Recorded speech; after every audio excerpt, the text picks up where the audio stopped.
I brought my $1,800 chair to work and a coworker stole it, so I had him arrested and lost my Joe. An $1,800 chair. Gone.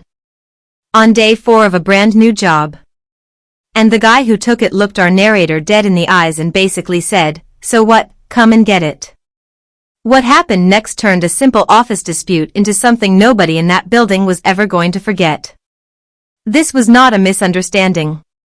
This was not someone who grabbed the wrong chair by accident. This was a calculated act of disrespect from someone who thought they could size up the new guy and take what they wanted without any consequence at all. There is a specific kind of person who looks at someone new and reads it as an invitation. They see unfamiliarity with the environment, they see someone still learning the social map of the office, and they make a decision based on the assumption that this person will not push back hard enough to make it a real problem. That is the bet this coworker made. He read the room wrong in every possible way. So let us back up to the beginning, because the context here matters enormously. Our narrator had just started a new sales job at a company that deals in access control systems and security cameras, which is already a bit ironic considering what was about to go down. The chair provided at their cubicle was genuinely awful, the kind of cheap office chair that makes your back ache by noon, the kind with stiff armrests and a seat cushion that might as well be a wooden plank covered in thin foam. Anyone who has ever had to sit in one of those for 8 hours while making sales calls knows the particular misery of trying to stay professional when your lower back is screaming at you. So by day 3 they made a very reasonable adult decision.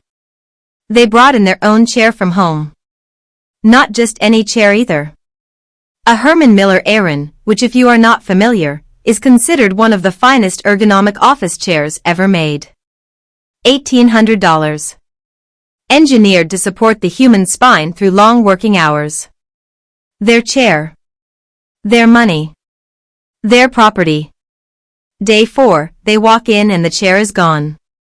Not misplaced, not in a conference room, not sitting empty somewhere down the hall. Gone. That word lands differently when it is your property. When it is something you saved up for or chose carefully or carried in yourself. And when our narrator looked around, they found it almost immediately because another sales rep, a coworker, was sitting in it like he owned the thing. Comfortable as you please, settled deep into the lumbar support of a chair that did not belong to him, doing his morning routine like nothing had happened at all. You have to sit with that image for a moment. This man had walked past whatever chair was assigned to his own desk, seen a nicer one that clearly did not belong to him, and simply decided to take it. And then he came back the next morning and did it again. Our narrator walked up and asked for the chair back. Simple request. Polite, direct, totally reasonable. The kind of request that should have taken about 4 seconds to resolve.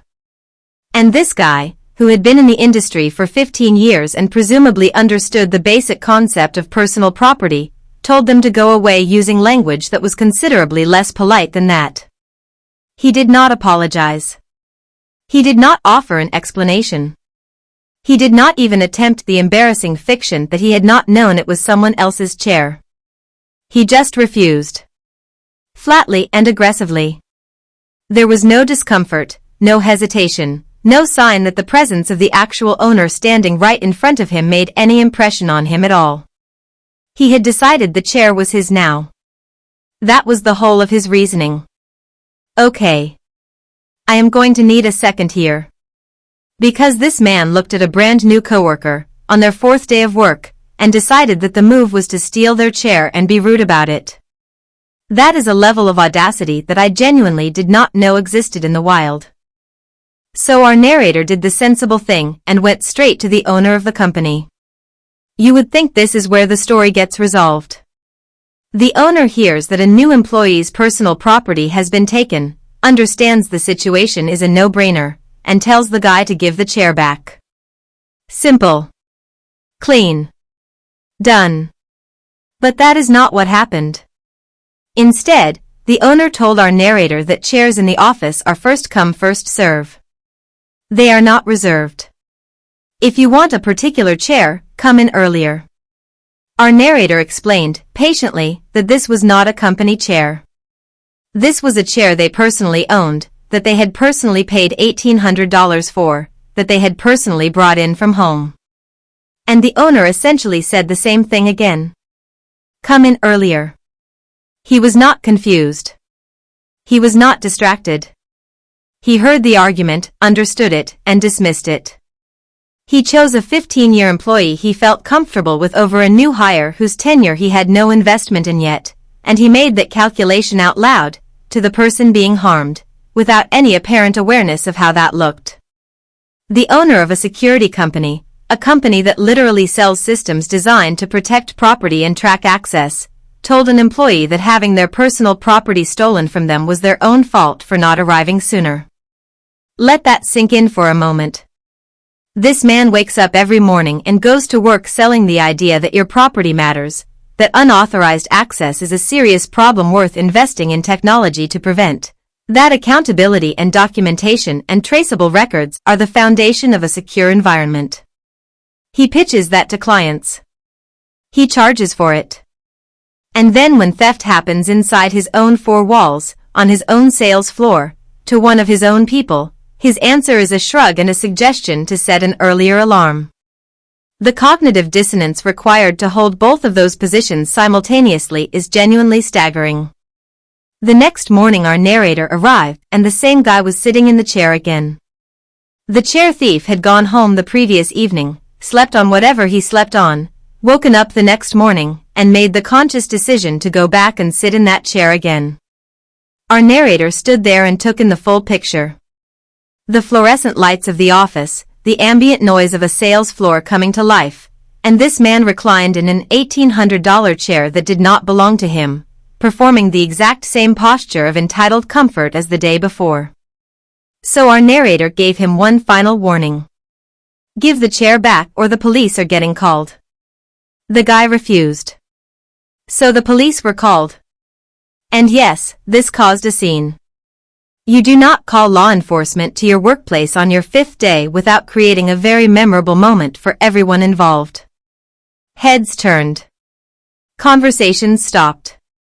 People who had been mid-dial on a sales call quietly put the phone back down to watch. But our narrator was not bluffing and they were not backing down. When the officers arrived and the situation was explained, our narrator produced the receipt for the chair, a receipt that included the serial number, because Herman Miller Aaron chairs actually have serial numbers on them, which is a detail that the chair thief apparently did not account for when he made his decision. Faced with documentation, a serial number, and actual police officers asking him direct questions, the coworker admitted that he had taken the chair. He said it out loud. He confessed. In front of witnesses. In front of the entire office. In front of the two officers who were now writing things down.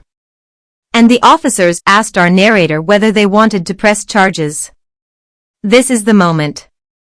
This is where the owner of the company stepped in and said that if our narrator had this man arrested, they would be fired on the spot. Terminated. Done.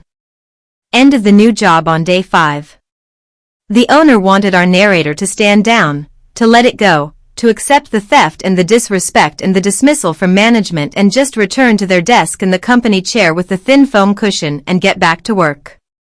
He thought that threat would be enough. He had probably used it before in some form or another. He thought he understood people well enough to know that most of them, when faced with the choice between justice and a paycheck, would choose the paycheck. Our narrator said yes. Absolutely. Press the charges. No hesitation. No pause to weigh the options one more time. They were fired immediately. They walked out of that building carrying their Herman Miller Aaron chair under one arm and their dignity intact. Think about that image for a moment. 5th day at a new job. Police still present. An office full of coworkers who had just watched the entire scene unfold.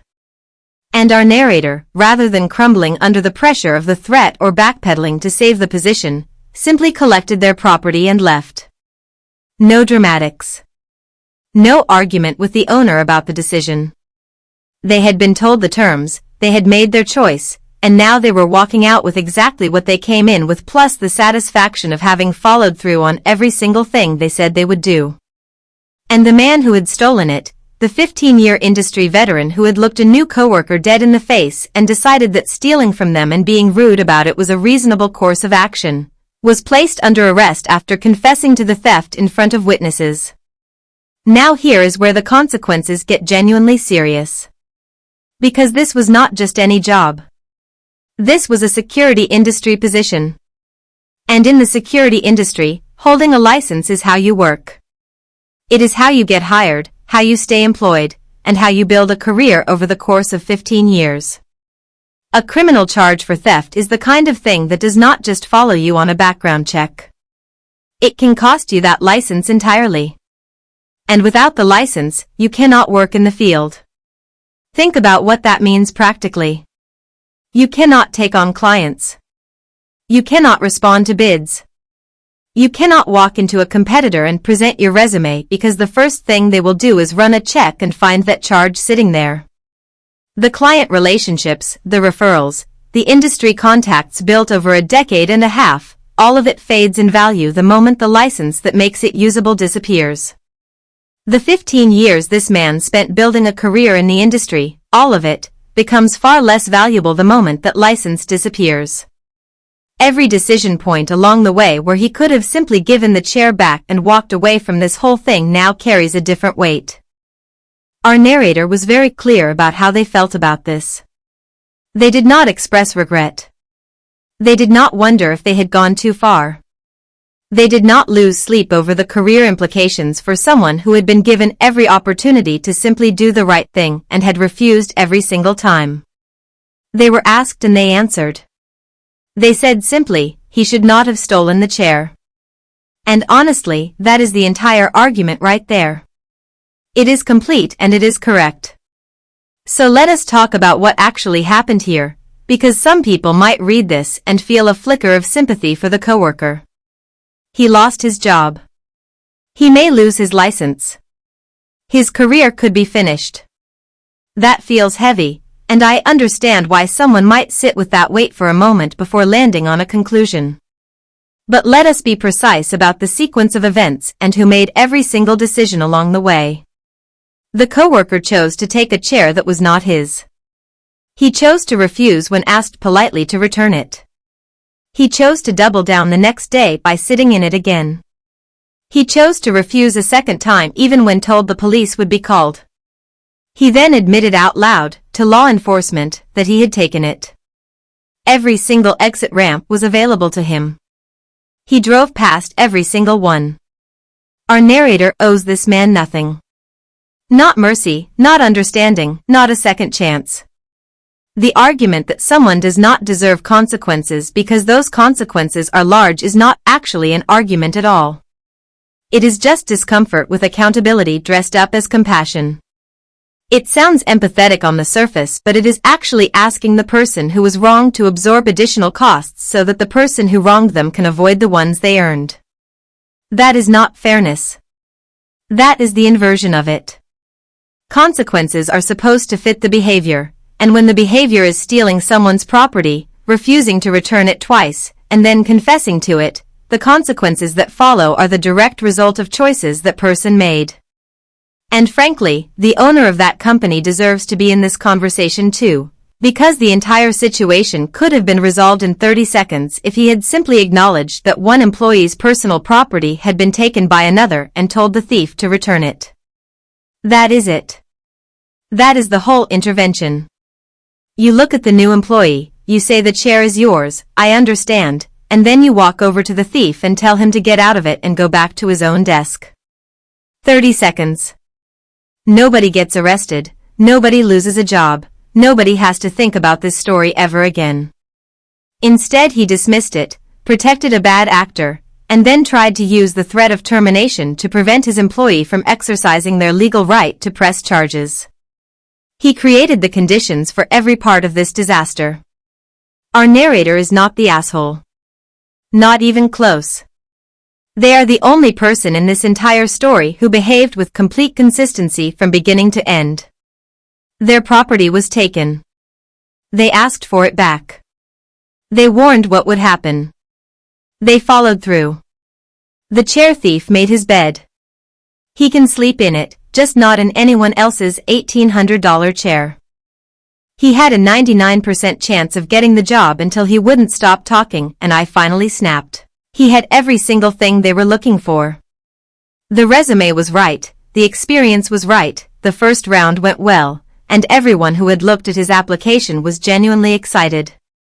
For this candidate, walking into that second round interview was as close to a guaranteed job offer as you can get without someone actually handing you a signed contract. And then he opened his mouth. And kept it open. For a very long time. Our narrator works in tech and was conducting a second round interview for a senior software engineering role, the kind of position that genuinely changes someone's financial situation and career trajectory. The candidate had sailed through the first round. On paper he was practically perfect. The hiring team liked his background, his technical experience matched what they needed, and the mood going into that second interview was optimistic. These are the sessions that are supposed to feel like a formality, where you meet the person, confirm they are who their resume says they are, and start thinking about next steps. There is a particular energy in those rooms. Everyone is a little more relaxed. The hard evaluation is mostly done. What remains feels more like a welcome than a test. The candidate arrived serious and unsmiling, which our narrator noted but did not hold against him. Tech interviews are nerve-wracking. Not everyone performs well under pressure and not everyone shows warmth in a high-stakes environment. Some people go quiet. Some people go stiff. Some people put on a kind of professional armor that makes them look cold even when they are terrified inside. So the room gave him the benefit of the doubt before he had even said a word. They did introductions, settled in, and invited him to share a little about himself. Standard opening. Comfortable ground. His territory. The kind of question that is designed to let a candidate breathe, find their footing, and ease into the conversation on their own terms. He started talking. And talking. And talking. 3 minutes in, our narrator tried to ask a follow-up question about something the candidate had mentioned, a normal conversational move that in any interview signals engagement and interest. It says I am paying attention, I want to know more, I am here with you in this conversation. The candidate responded by saying he would get to it in a moment and kept going. A coworker tried the same thing and received the exact same response, the same dismissive holding pattern, the same closed door delivered in a polite enough voice that you could almost mistake it for reasonable. The room exchanged glances but stayed patient. Maybe he had a specific way he wanted to present himself. Maybe he was nervous and running on adrenaline and just needed to get through the version of himself he had rehearsed before he could be present. They gave him the benefit of the doubt again, because that is what professionals do when they genuinely want someone to succeed. 5 minutes in, our narrator tried again and this time actually had to speak over the candidate to do it.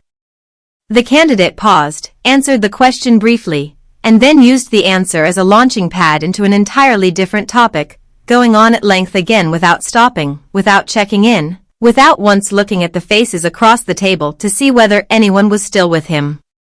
The coworker asked another question. Same result. The energy in the room had shifted by now. That easy optimism from the beginning had curdled into something more uncomfortable, a kind of slow realization that this was not going the way anyone had expected or hoped. The pattern was now completely clear. This was not nerves. This was not a communication style that needed a little room to warm up. This was a person who had walked into an interview with a script in his head and had decided that the people conducting the interview were an inconvenience to that script rather than the entire point of the conversation. Oh, buddy. No. You do not do this in a job interview. You just do not. Our narrator began trying to politely wrap things up. They used the standard professional signals, the kind that any experienced person in a workplace environment would immediately recognize as a gentle conclusion. A slight shift in posture. A rounding off of language. The particular tone that says we are moving toward the door now. The candidate did not read any of them. He kept going, filling the room with his own voice, seemingly unaware that the atmosphere had changed entirely. So our narrator raised their voice slightly and offered him the floor for questions, which is a standard and respectful way to shift the dynamic and give the candidate something constructive to contribute. He asked about the team. Our narrator began answering, genuinely trying to give him useful information, trying to meet him where he was even now. The candidate raised a finger, interrupted, and started talking about himself again. As if the question he had just asked was not actually a question but a transition device, a brief pause before he resumed his own performance. The coworker got the same treatment. She began answering one of his questions with patience and care, and he spoke directly over her, his voice rising to reclaim the air in the room, returning immediately to his own background and experience as though her words were static he needed to push through. She stopped mid-sentence. There was a beat of silence that felt very loud. At this point the interview had become something that was no longer really an interview at all. It was one person performing a monologue at two people who had no ability to participate in their own process.